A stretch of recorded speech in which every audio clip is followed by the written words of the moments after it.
नमस्कार दोस्तों, आज हम लोग new NCERT class 7 geography lesson 5 है। टॉपिक है जल। इसको आज हम लोग अच्छे से रीडिंग लगाएंगे और इम्पोर्टेंट लाइन को अंडरलाइन करते हुए आगे बढ़ेंगे और लास्ट में इसका क्वेश्चन आंसर भी करते हुए कंप्लीट करेंगे।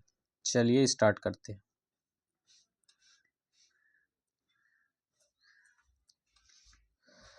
जल के बारे में सोचने पर आपके मस्तिष्क में क्या चित्र बनते हैं? जल के बारे में सोचने पर आपके मस्तिष्क में क्या चित्र बनते हैं? तो आप नदी, जलप्रपात, वर्षा की रिमझिम, अपने नल के जल के बारे में सोचने लगते हैं। बच्चे वर्षा से भरे गड्ढे में कागज की नाव तैराकर बहुत खुश होते हैं। दोपहर तक गड्ढे में जमा जल गायब हो जाता है। वह जल कहाँ चला जाता है? जो बाहर में गड्ढे, जब बारिश का मौसम रहता है, बाहर में जो गड्ढे में पानी रहता है, जो बच्चे उसमें नाव बना के कागज के खेलते हैं, तो दिन दोपहर में पानी गायब हो जाता है। वो जल जाता कहाँ है? तो सूर्य के ताप के कारण जल वाष्पित होकर ठंडा होने पर जलवाष्प संघनित होकर बादलों के रूप में ले लेता है। यहाँ से यह वर्षा हिम अथवा सहिम दृष्टि के रूप में धरती या समुद्र पर नीचे गिरता है।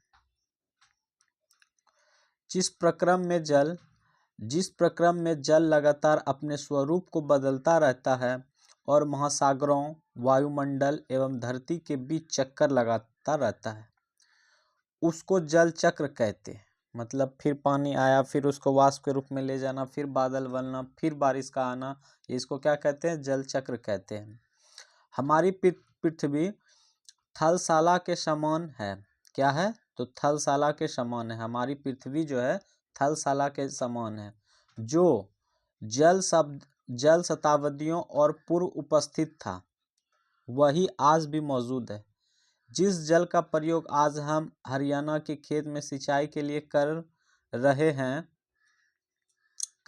हैं, हो सकता है कि वह सैकड़ों वर्ष पहले अमेज़न नदी में बहता हो।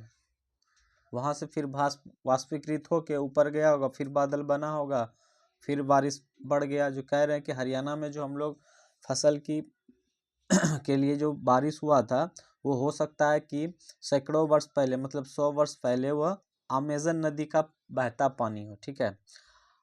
और लवण जल का मुख्य स्रोत नदी, ताल, सोते एवं हिमनद है। और लवण जल होता है मतलब खारा जल। ठीक है। समुद्र को लवण नहीं, लवण है, लवण हो गया वो खारा जल। ठीक है। और लवण है मतलब उसमें ये फसल के लिए जल पानी होता है। ठीक है। महासागरों एवं समुद्रों का जल लवणीय होता है। लवणीय मतलब कि खरा होता है। इसमें अधिकांश नमक,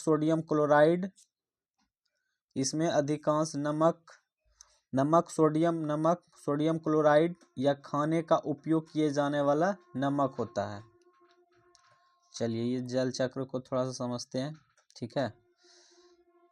देखिए, ये मान लेते हैं कि यहाँ पे जल है, ये वाष्पीकरण हुआ, फिर ये क्या गया, ऊपर की ओर गया, संघनन बादल बना, फिर बादल से वर्षण हुआ, वर्षण से फिर बहाव के रूप में आया, फिर वाष्पीकरण। मतलब ये एक चक्र है। पहले ये जल है मानते हैं यहाँ पे, फिर वाष्पीकरण हो गए धूप के कारण, ताप कारण, फिर ये संघनन में गया, मतलब बादल के रूप में बना, फिर बादल से ठंडी हवा बन के वो वर्षण में आया, बूंद पड़ने के बाद फिर हुआ बहाव आया, बहाव होने के बाद फिर से वही प्रक्रिया, मतलब घूमते रहेगा। चलिए इधर क्या है, इसको भी पढ़ते चलते हैं। थलशाला क्या है? थलशाला क्या है तो इसके बारे में पढ़े थे ना कि थलशाला, हमारी पृथ्वी भी एक थलशाला के समान है। तो ये छोटे घर के पौधे रखने का कृत्रिम आहत होता है। थलशाला का मतलब क्या होता है? ये छोटे घर के पौधे रखने का कृत्रिम आहत है, गमला जिसको कहते हैं हम लोग। चलिए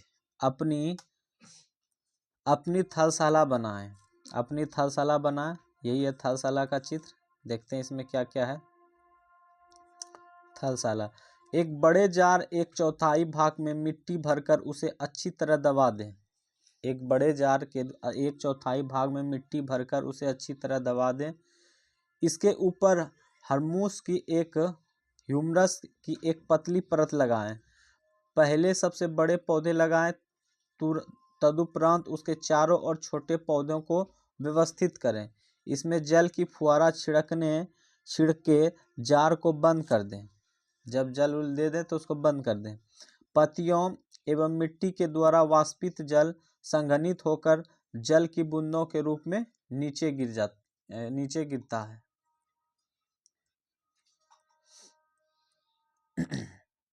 ये क्या है? तो ये है प्रमुख समुद्र एवं नदियों। कहाँ पे? किधर? अफ्रीका, दक्षिणी अमेरिका, नॉर्थ अमेरिका, सारा किसमें कहाँ पे है? क्या है? तो नदी एवं झील के टोटल एटलस दिया गया हुआ है मैप का। ठीक है, पहले इसको पढ़ लेते हैं। जल का वितरण। जल का वितरण हम सभी जानते हैं कि पृथ्वी की सतह का 3/4 भाग जल से ढका हुआ है। हमारा जो पृथ्वी है, पूरा पृथ्वी का 3/4 मतलब 1/4 खाली है। एक मतलब 4 पार्ट में 3 पार्ट सिर्फ पानी ही पानी है, 1 पार्ट पे सभी कुछ है। ठीक है, यदि धरती पर थल की अपेक्षा जल अधिक है तो अनेकों देशों में जल की कमी का सामना क्यों करना पड़ता है? जो कहते हैं कि सभी कहते हैं कि पृथ्वी पर 3/4 जल है, तब फिर भी तो बहुत सारा कंट्रीज है जो कि पानी की कमी हो जाती है वहाँ पे। क्या पृथ्वी पर मौजूद संपूर्ण जल हमारे लिए उपलब्ध है? निम्नलिखित तालिकाओं पर जल वितरण प्रतिशत दिया गया है। चलिए इसको भी देखते हैं क्या है। तो महासागर में कितना जल है? तो 97.3%। बर्फ छत्रक में कितना है? तो 2%। भूमिगत जल में कितना है? 0.0068%। झीलों का अलवन झील कितना है? 0.009%। और क्या है? स्थलीय समुद्र एवं नमकीन झील कितना है? तो 0.009%। और वायुमंडल में है हवा के साथ नमी वाला जल तो 0.0019।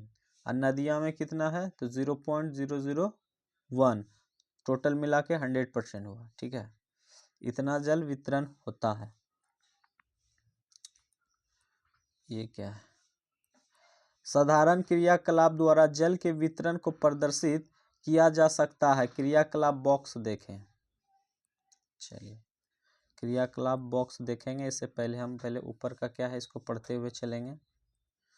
क्या आप जानते हैं लवणता 1000 ग्राम जल में मौजूद नमक की मात्रा होती है? लवणता 1000 ग्राम जल में मौजूद नमक की मात्रा होती है।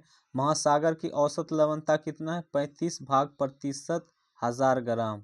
मतलब 1000 ग्राम में 35% क्या है? लवणता है। ये भी इंपॉर्टेंट लाइन है, उसको याद रखना है।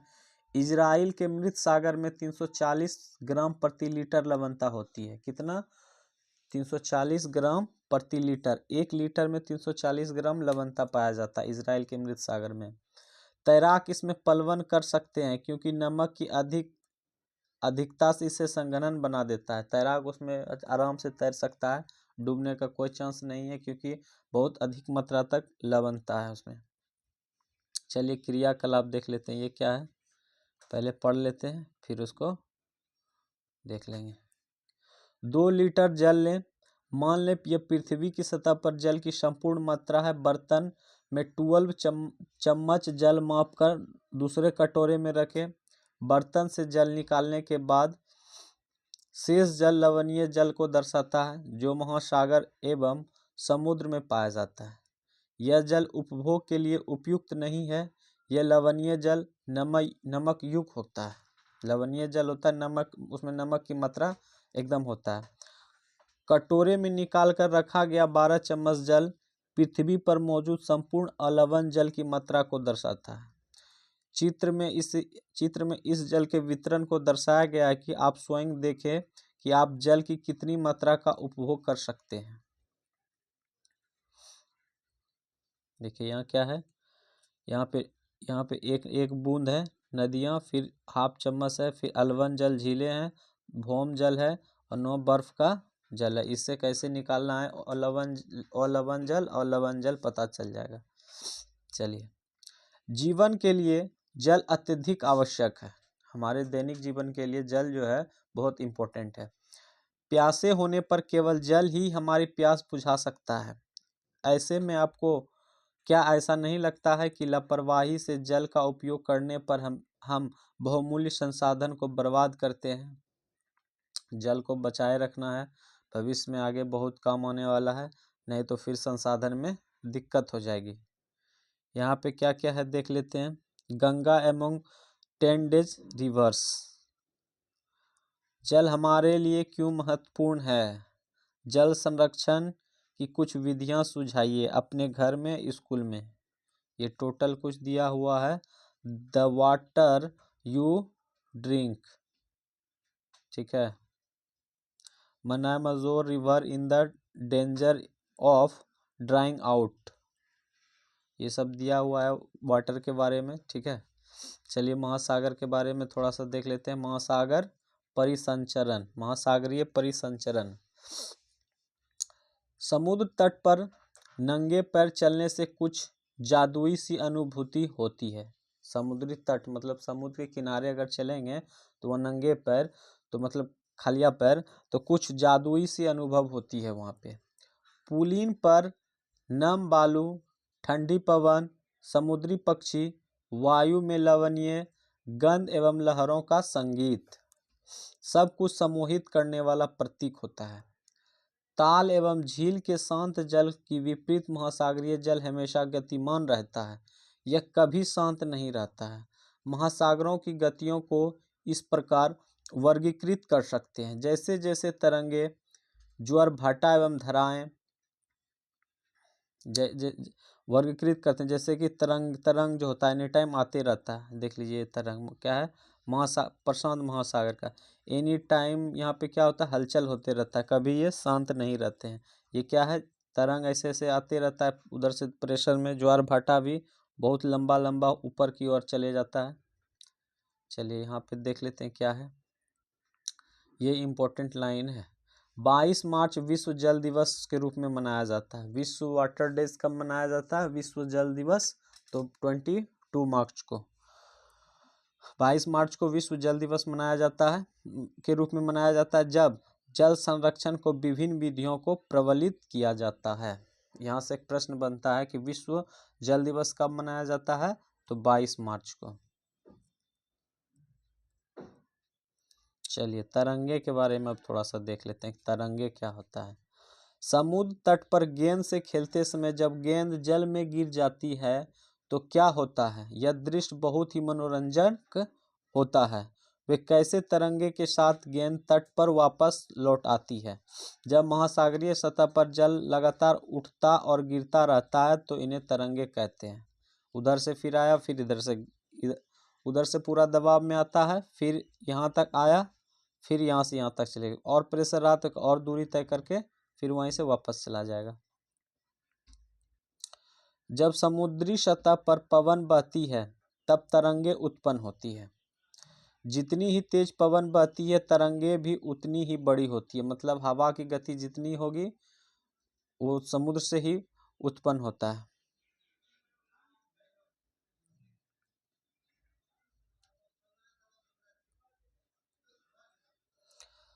तूफान में तेज वायु चलने पर विशाल तरंगे उत्पन्न होती है। इनके कारण अत्यधिक विनाश हो सकता है।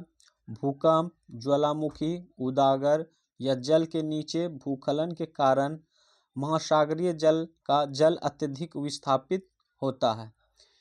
इसके परिणाम स्वरूप 15 मीटर तक ऊंचाई वाली विशाल ज्वारीय तरंगे उठ सकती है, जिसे सुनामी कहते हैं।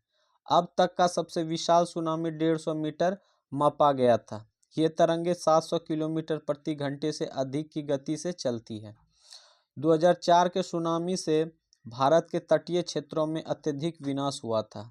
सुनामी के बाद अंडमान व निकोबार द्वीप समूह में इंदिरा पॉइंट डूब गया था। सुनामी जापानी भाषा का एक शब्द है। सुनामी जो है जापानी भाषा का एक शब्द है। पोताश्रय तरंगे, क्योंकि सुनामी आने पर पोताश्रय नष्ट हो जाते हैं। पोताश्रय तरंगे किसको कहते हैं? क्योंकि सुनामी आने पर पोताशय तरंगे नष्ट हो जाते हैं। सुनामी कहते हैं कि इसको याद है, फिर से इसको देख लेते हैं एक बार। तूफान में तेज वायु चलने पर विशाल तरंगे उत्पन्न होती है। इनके कारण अत्यधिक विनाश हो सकती है। क्या क्या हो सकती है? तो भूकंप, ज्वालामुखी, उदागर, जल के नीचे भूस्खलन के कारण महासागरीय जल अत्यधिक विस्थापित होता है। इसके परिणाम स्वरूप 15 मीटर तक ऊंचाई वाली विशाल ज्वारीय तरंग उठ सकती है, जिसे सुनामी कहते हैं। अब तक के सबसे विशाल सुनामी 150 मीटर मापा गया। ये तरंगे 700 किलोमीटर प्रति घंटा से अधिक गति कर चलती है। 2004 में सुनामी भारत के तटीय क्षेत्र में अत्यधिक विनाश हुआ था। सुनामी के बाद अंडमान व निकोबार द्वीप समूह में इंदिरा पॉइंट डूब गया था।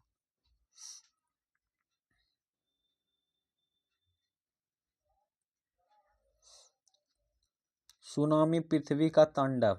सुनामी जो होता है ना, वो पृथ्वी के अंदर का या पृथ्वी के ऊपर का तांडव होता है। 26 दिसंबर 2004 को हिंद महासागर में सुनामी तरंगों अथवा पोताशीय तरंगों के कारण अत्यधिक विनाश हुआ।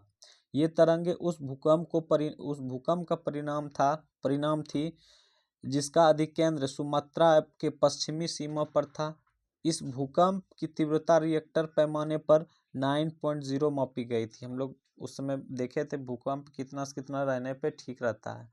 2 से ठीक है, 5 में थोड़ा थोड़ा होगा, 6 7 में थोड़ा होगा, 9 में तो पूरा भयानक विनाश होगा। भारतीय फ्लैट वर्मा फ्लैट के नीचे धंस गई थी और समुद्र तल आकस्मिक गति उत्पन्न हो गई। इस कारण यह भूकंप आया। महासागरीय तल लगभग 10 से 20 मीटर तक विस्थापित हो गई और नीचे की दिशा में झुक गया।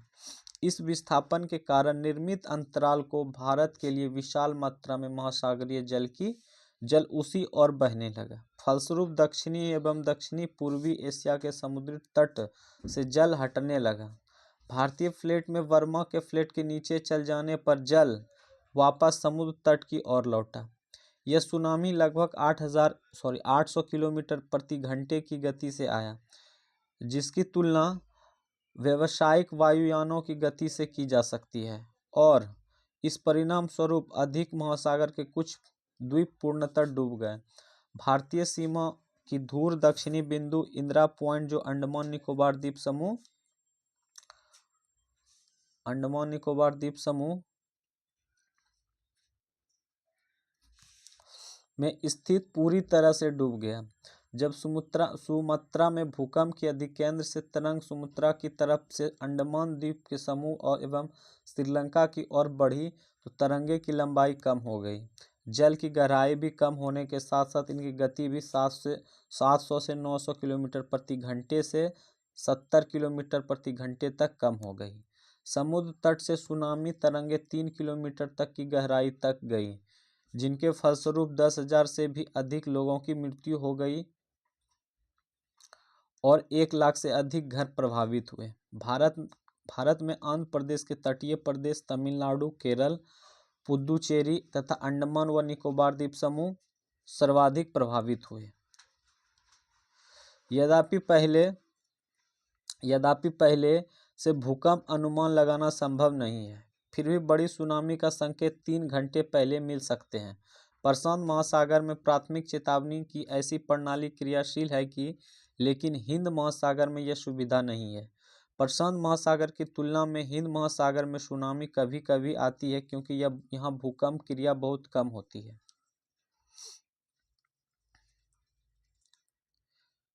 ये तमिलनाडु के तट पर सुनामी द्वारा विनाश है। पूरा घर सब जल गया, जितना भी आया सब विनाश करके खत्म कर दिया गया। दिसंबर 2004 में जिन सुनामी ने दक्षिण एवं दक्षिणी पूर्वी एशिया के तटों पर तबाही मचाई, वह पिछले कई सौ वर्षों के सर्वाधिक विनाशकारी सुनामी थी। हिंद महासागर में निरीक्षण, आरंभिक चेतावनी की प्रणालियों एवं हिंद महासागर की तटीय निवासियों की जागरूकता की कमी के कारण जीवन एवं संपत्ति की अत्यधिक क्षति हुई। सुनामी आने के प्रथम संकेत यह होता है कि तटीय क्षेत्र से जल में तेजी से कमी आती है और फिर विनाशकारी तरंगे उठने लगती है। देखो, सुनामी का एक संकेत यह भी होता है, प्रथम संकेत क्या होता है कि तटीय क्षेत्र से जल, जो वहाँ का जो किनारा होता है, तटीय क्षेत्र से जल में तेजी से कमी आती है, मतलब पानी तुरंत घट गया, वहाँ से जो जहाँ तक था वहाँ नहीं, उससे कम हो गया, और फिर विनाशकारी तरंग उठने लगती है। जब तट पर ऐसा हुआ था तो लोग ऊंचे स्थानों पर नजर जाकर उसे अचंभे को देखने के लिए तट पर एकत्र होने लगे। इसके फलस्वरूप जब सुनामी विशाल तरंग आई तो बड़ी संख्या में उत्सुक खड़े दर्शकों की मृत्यु हो गई। मतलब फिर से वो क्या हो गया, तट की तरफ बहुत तेजी से आया गया तरंग, और जितने आदमी ऊंचे स्थान से देख रहा था वो उसको क्या कहते हैं, ऊंचे जो ऊपर जो उठा था, क्या कहते हैं उसको, विनाशकारी तरंगे जो ऊपर उठने वाला था, ज्वार भाटा, उसको देखने के चक्कर में सब विनाश की ओर चला गया। चलिए अब ज्वार भाटा को हम लोग पढ़ते हैं।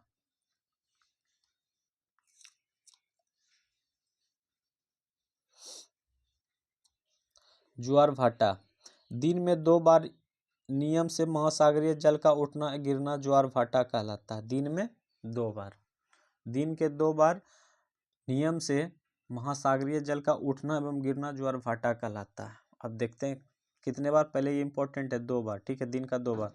जब सर्वाधिक ऊंचाई तक उठकर जल तट के बड़े हिस्सों को डुबा देता है तब उसे ज्वार कहते हैं, और जब जल अपने निम्न स्तर तक आ जाता है एवं तट से पीछे चला जाता है तो उसे भाटा कहते हैं। देखिए यहाँ ज्वार किसको कहता है, भाटा किसको कहता है, ठीक से देखते हैं। जब सर्वाधिक ऊंचाई तक उठकर, सबसे ऊपर की ओर उठकर तट के बड़े हिस्सों को डुबा देता है, मतलब उसके तट के जितना बड़े हिस्सों को डुबा देता है उसको ज्वार कहते हैं, ठीक है। तब उस ज्वार को कहते हैं जब जल अपने निम्न स्तर तक आ जाता है, फिर से नॉर्मल हो जाता है, तो उसको हम लोग क्या कहते हैं, भाटा कहते हैं। चलिए इसको पढ़ते हैं। लघु ज्वार भाटा, ये सूर्य है, ये पृथ्वी है और चंद्रमा है, ठीक है। पढ़ते हैं पहले इसको। सूर्य एवं चंद्रमा के शक्तिशाली गुरुत्वाकर्षण बल के कारण पृथ्वी के सतह पर ज्वार भाटे आते हैं। क्यों आते हैं, सूर्य एवं चंद्रमा के शक्तिशाली, सूर्य यहाँ पे हो गया सूर्य और यहाँ पे हो गया चंद्रमा, ठीक है। सूर्य और चंद्रमा के शक्तिशाली गुरुत्वाकर्षण बल के कारण पृथ्वी की सतह पर ज्वार भाटा आते हैं, ठीक है। किसके कारण, तो सूर्य और चंद्रमा कारण, ठीक है।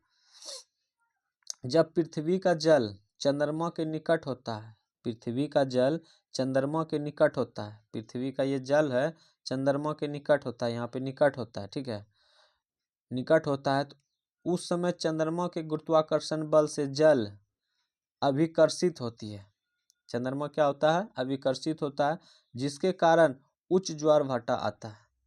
पूर्णिमा एवं अमावस्या के दिन सूर्य चंद्रमा पृथ्वी तीनों एक सीधे में होता है, तीनों ऐसे हो जाता है, यहाँ सूर्य चंद्रमा और पृथ्वी तीनों एक से, यहाँ पे हो गया सन मून और अर्थ, ये तीनों एक सीधे में आ जाता है। और इस समय सबसे ऊंचे ज्वार भाटा आते हैं। कब आते हैं, जब ये तीनों सन मून और अर्थ तीनों एक सीधे में आते हैं, तो उस समय क्या होता है,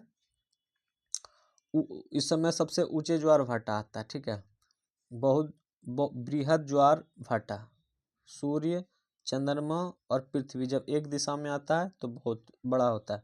और फिर कह रहा है सूर्य पृथ्वी और चंद्रमा, मतलब सूर्य और चंद्रमा के बीच में पृथ्वी आता है, तो सबसे किस दिन होता है, पूर्णिमा और अमावस्या के दिन ज़्यादा आता है, ठीक है। देख लेते हैं एक बार फिर से, क्या था, पूर्णिमा और अमावस्या के दिन सूर्य की पृथ्वी तीनों सीधा में होते हैं, इससे सबसे लंबा ज्वार भाटा उठते हैं, ठीक है। इस ज्वार को बृहद ज्वार कहते हैं, ठीक है। लेकिन जब चांद अपने प्रथम एवं अंतिम चतुर्थांश में होता है तो चांद एवं सूर्य का गुरुत्वाकर्षण बल विपरीत दिशाओं में महासागरीय जल पर पड़ता है। परिणाम स्वरूप निम्न ज्वार भाटा आता है। यह ऐसे ज्वार को लघु ज्वार भाटा कहते हैं, जो नॉर्मल आता है उसको लघु ज्वार कहते हैं। उच्च ज्वार नौ संचालकों में सहायक होता है। ये जल स्तर को तट की ऊंचाई तक पहुंचाते हैं। यह जहाज को बंदरगाह तक पहुंचाने में सहायक होती है। उच्च ज्वार मछली पकड़ने में भी मदद करते हैं। उच्च ज्वार के दौरान अनेक मछलियां तट के निकट आ जाती है। इसके फलस्वरूप मछुआरे बिना कठिनाई के मछलियां पकड़ पाते हैं और कुछ स्थानों पर ज्वार भाटा से होने वाले जल के उतार चढ़ाव का उपयोग विद्युत उत्पन्न के लिए भी किया जाता है। देखिए यहाँ पे क्या है, लघु ज्वार भाटा एवं बृहद ज्वार भाटा। ठीक है, ये बृहद है, बृहद है मतलब सूर्य और चंद्रमा पृथ्वी एक दिशा में आ गया तो बृहद हो गया, सूर्य पृथ्वी और चंद्रमा आ गया, चंद्रमा के बीच में आ गया पृथ्वी तो कम हो गया। ठीक है, अब पूर्णिमा अमावस्या के दिन सबसे ज्यादा खतरनाक आता है। चलिए अब क्या है, महासागरीय धाराएं। महासागरीय धाराएं, महासागरीय धाराएं निश्चित दिशा में महासागरीय सतह पर नियमित रूप से बहने वाली जल की धाराएं होती है। महासागरीय धाराएं गर्म या ठंडी हो सकती है। सामान्यतः गर्म महासागरीय धाराएं भूमध्य रेखा के निकट उत्पन्न होती है एवं ध्रुवों की ओर प्रभावित होती है। ठंडी धाराएं ध्रुवों या उच्च अक्षांशों से उष्णकटिबंधीय या निम्न अक्षांशों की ओर प्रभावित होती है। लेब्राडोर महासागरीय धाराएं शांति जल धाराएं होती है, जबकि गल्फ स्ट्रीम गर्म जल धाराएं होती है। यहाँ से इसको फिर से देखते हैं, इसको फिर से देखते हैं, क्या इंपॉर्टेंट लाइन बहुत है। महासागरीय धाराएं निश्चित दिशा में महासागरीय सतह पर नियमित रूप से बहने वाली जल धाराएं होती है। ठीक है, महासागरीय धाराएं गर्म या ठंडी भी हो सकती है। ठीक है, सामान्य गर्म महासागरीय धाराएं भूमध्य रेखा के निकट उत्पन्न होती है। यहाँ पे इंपॉर्टेंट लाइन है भाई, सीटेट में पूछा जाता है ये लाइन डायरेक्ट उठा के कि गर्म महासागरीय धाराएं कौन होता है, तो भूमध्य रेखा के निकट उत्पन्न होता है गर्म। ठीक है, एवं ध्रुवों की ओर प्रभावित होती है। ठीक है, भूमध्य रेखा के निकट उत्पन्न होती है और ध्रुवों की ओर प्रभावित होती है, उसको गर्म जल धारा कहते हैं। ठंडी धाराएं ध्रुवों या उच्च अक्षांश उष्णकटिबंधीय या निम्न अक्षांश की ओर प्रभावित करता है। लेब्राडोर महासागरीय धाराएं शांत जल धाराएं, लेब्राडोर क्या है, शांत जलाएं, जबकि गल्फ स्ट्रीम गर्म जलाएं है। ठीक है, लेब्राडोर क्या है, शांत जल धारा है और गल्फ स्ट्रीम गर्म जल धारा है। ठीक है, इसको अंडरलाइन करेंगे, अच्छे से पढ़ते चलेंगे, इंपॉर्टेंट लाइन है। सॉरी, लेब्राडोर शीत जल धाराएं है। ठीक है, शीत है, क्या है, शीत है, लेब्राडोर शीत जल धाराएं है, और जबकि गल्फ स्ट्रीम गर्म जल धाराएं। ठीक है, महासागरीय धाराएं किसी क्षेत्र के तापमान को प्रभावित करती है। गर्म धाराओं से स्थलीय सतह पर तापमान गर्म हो सकता है और जिस स्थान पर गर्म एवं शीत जल धाराएं मिलती उस स्थान को विश्व भर में सर्वोत्तम मत्स्यन क्षेत्र माना जाता है। जापान के आसपास उत्तरी अमेरिका के पूर्वी तट से कुछ उदाहरण हैं। चलिए क्रियाकलाप को भी थोड़ा सा देखते हुए चलेंगे। एक बाल्टी को नल के पानी से 3/4 भरें। बाल्टी के एक और निमज्जन छड़ डालकर पानी को गर्म करें, मतलब कह रहा है छड़ डाल के पानी गर्म करें, और दूसरे और फ्रिज से निकालकर बर्फ डालें। एक बूंद लाल स्याही डालकर संवहन की प्रक्रिया के द्वारा धारा के मार्ग को निरीक्षण कीजिए। मतलब उसको डालने के बाद पता चलेगा किधर जा रहा है, उसका सब पता चल जाएगा धारा। ये है क्या है, एटलस में क्या है, महासागरीय धारा है, मतलब महासागरीय धारा किधर से किधर फैली हुई है, सारा कुछ इस माध्यम से हम लोग देख सकते हैं। जहाँ गर्म एवं ठंडी जलधाराएं मिलती है वहाँ कोहरे वाला मौसम बनता है। जहाँ गर्म और ठंडी जलधारा होता है वहाँ कोहरे का वाला मौसम उत्पन्न होता है। इसके फलस्वरूप नौ संचालकों में बाधा उत्पन्न होता है। जब कोहरा हो जाएगा तो चलाएंगे कैसे बोट वाले। चलिए अब कंप्लीट हो गया, कुछ महत्वपूर्ण प्रश्न को देखेंगे फिर हम लोग टॉपिक को समाप्त करेंगे, और जो लॉन्ग क्वेश्चन है उसको नेक्स्ट क्लास में हम लोग बाद में कराएंगे। पहले अभी पढ़ लेते हैं और शॉर्ट आंसर करते चलेंगे, लॉन्ग को बाद में कराया जाएगा। चलिए 3 नंबर प्रश्न है, सही उत्तर चिन्हित कीजिए। कौन नंबर प्रश्न है, वह प्रक्रम जिसमें जल लगातार अपने स्वरूप को बदलता रहता है और महासागर वायुमंडल एवं स्थल के बीच चक्कर लगाती है, उसको क्या कहते हैं, जल चक्र कहते हैं। ठीक है, वही प्रक्रिया होता रहता है। सामान्यतः गर्म महासागरीय धारा उत्पन्न होती है, कहाँ होता है, भूमध्य के निकट। कहाँ पे होता है, भूमध्य, अभी अंडरलाइन किए थे, भूमध्य रेखा के निकट। दिन में 2 बार नियम से महासागरीय जल उठना गिरना क्या कहलाता है? ज्वार भाटा कहलाता है।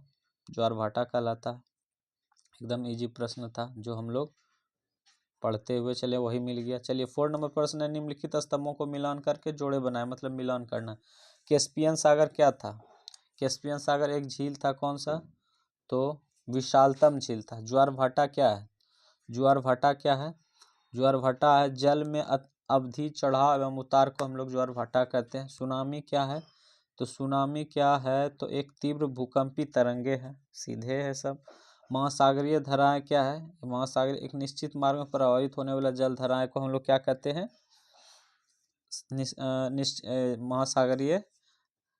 महासागरीय धाराएं कहते हैं। चलिए आज हम लोग ये एनसीईआरटी का था, ज्योग्राफी क्लास 7 जो लेसन टॉपिक था जल 5 लेसन था, जो हम लोग आज कंप्लीट करा दिया गया है। अब नेक्स्ट क्लास 6 है जो कि नेक्स्ट क्लास में होगा।